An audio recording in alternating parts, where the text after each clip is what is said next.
The 80s was a decade of change for the comic book industry, and DC was at the forefront of that change.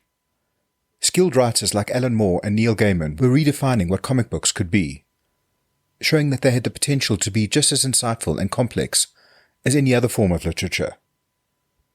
And, as is often the case, Batman was in the middle of the action.